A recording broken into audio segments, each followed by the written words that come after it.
और कार्यकर्ताओं पे आधारित पार्टी है। चुनाव हो गया पूरे देश में, ये यही नहीं हो रहा है, पूरे देश में हम लोग मतदाताओं का अभिनंदन कर रहे हैं, चाहे कहीं हारे हो चाहे जीते हो, क्योंकि 5 लाख अयोध्या से भी वोट हमको मिला है इन्हीं मतदाताओं की बदौलत। तो इनको धन्यवाद करने का कार्यक्रम मेरे आयोजन में, संगठन के आयोजन में आदरणीय मुख्य अतिथि के रूप में सांसद जी के नेतृत्व में कार्यक्रम आज किया गया है। जो विधानसभा है वो इंटरनेशनल पे है और आप बहुत 7,000 सीटों के अंतर से आप यहाँ पीछे रहेंगे लोकसभा चुनाव में।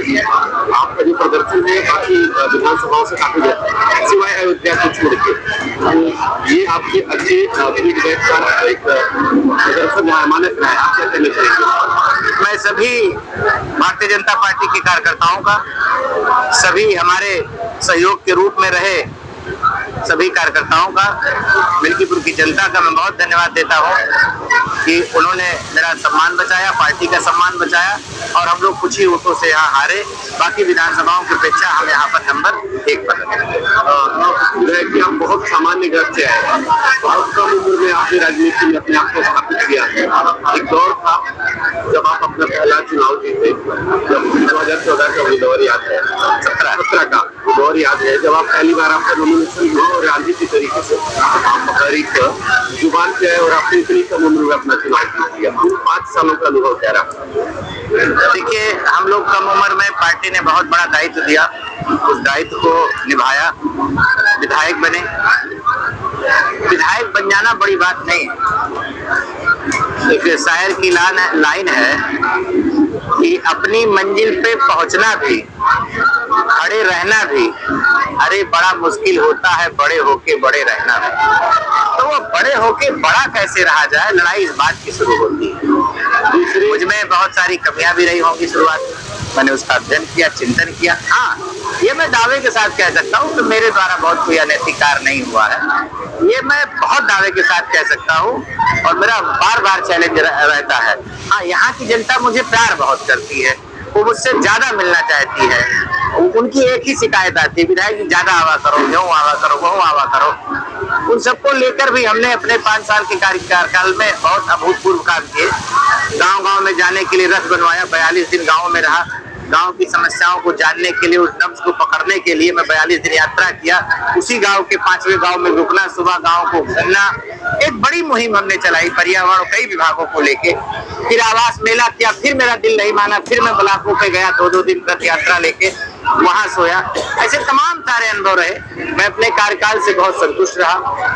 विकास की नई गाथा लिखी गई उन 5 सालों में, अनुभव मिला, हारने के बाद और अनुभव मिला। मैं उसके बाद में बात करूंगा। एक सवाल पहले शासन पहले भी कर लेता हूँ आपसे कि पहले कार्यकाल में ग्रामीण क्षेत्र में आपने बहुत सड़कें, आजादी के बाद जहाँ कभी बिजली नहीं, सड़कें नहीं थी, आपने पहुंचाई। कई ग्राम सभा इसकी साक्षी रही, तो आपको विकास का मान्य करा। उस क्रिया को आपने कैसे सोचा कि जो अच्छे गाँव के जहाँ कभी सड़क की नहीं थी, तो आपने कैसे इन गाँव को चयनित किया? हम लोगों ने कार्यकर्ता के भरोसे और रथ यात्रा के, जब रथ यात्रा में हम लोग गए, हमने ये बात मुख्यमंत्री जी को बताई। मुझे वो दिन याद है, मैं आपको दिखा भी सकता हूँ। उन्होंने मुझे 5 करोड़ रुपया अलग से देने का काम किया और उस 5 करोड़ रुपए मुझे याद है, मैंने 10 ऐसी रोडें बनवाई कि जो बहुत ही ज्यादा खराब थी, उसमें दिक्कत थी, नई रोडें मैंने बनवाई थी। ऐसे तमाम फिर रोडों का डाटा आ गया। तकरीबन हम लोगों ने 100+ नई रोडें बनवाई, 100+। छोटी रोडें अपने निधियों से 100+ बनवाई, मतलब एक अच्छा फिट गया। और हमारी तकरीबन 200 रोडें जो जहां भी प्लेटर था उसको सेंक्शन करने की पारी चली रही थी, पर कुछ ही वोटों से हम लोग चुनाव नहीं जीत पाए।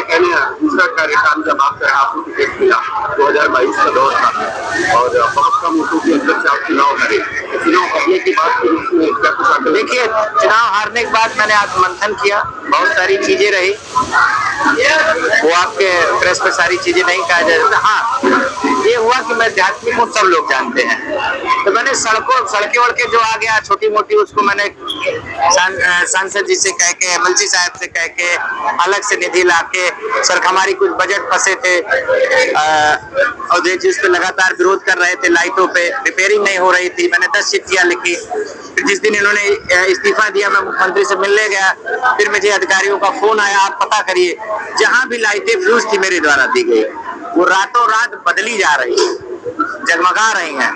आप चाहे सिंधौरा की तरफ चले जाइए, चाहे अज्ञौना की तरफ, अभी आपको कई साथी मिले थे, मुझे धन्यवाद दे रहे थे भैया।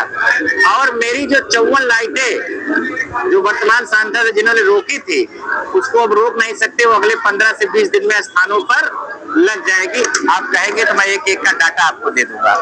और फिर चूंकि मैं आस्थावादी व्यक्ति हूँ, तो मैंने सारा फोकस मंदिरों पे लगाया।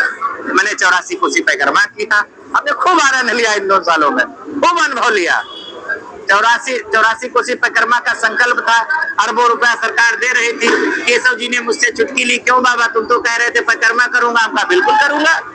फिर मैं हजारों साधु संतों के साथ मैंने परिक्रमा की, उसी भेष में रह के मैंने परिक्रमा की। फिर मेरे मन में आया कि भगवान की सेवा होए, उसी क्रम में 16 स्थानों पे कई करोड़ रुपया देने का काम मेरे द्वारा हुआ। बगल आप देख लीजिए अस्तीक बाबा, आप भैया बैठे हैं, ये कहाँ है कि हमारे सभासदगण आए हैं।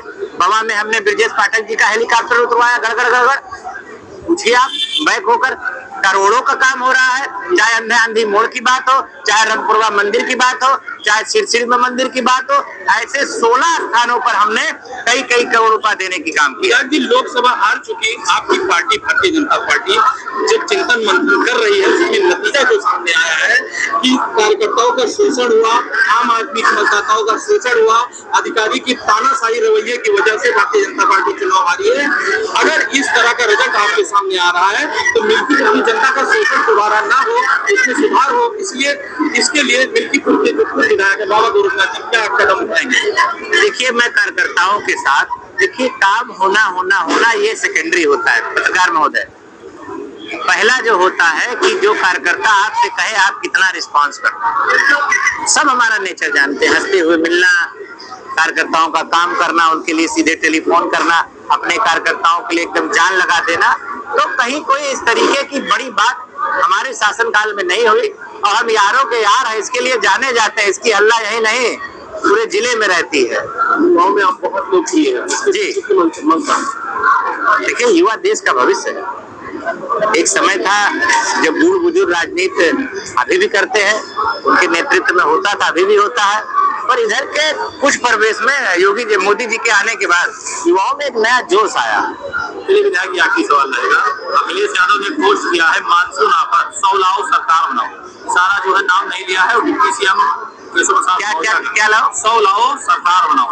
अभी जो भारतीय जनता पार्टी में उठापटक चल रही है डिप्टी सीएम और मुख्यमंत्री जी के बीच में, जो न्यूज चैनलों पर चल रही है, प्रदेश अध्यक्ष जी भी दिल्ली गए थे जेपी नड्डा जी से मुलाकात करने, इसके विषय में आप क्या कहते हैं? अखिलेश यादव ने पोस्ट किया है और मौका ढूंढा है 100 लाओ सरकार बनाओ। भैया, ये बड़े बड़कों बात पाए, अम्मा छोटे कार्यकर्ता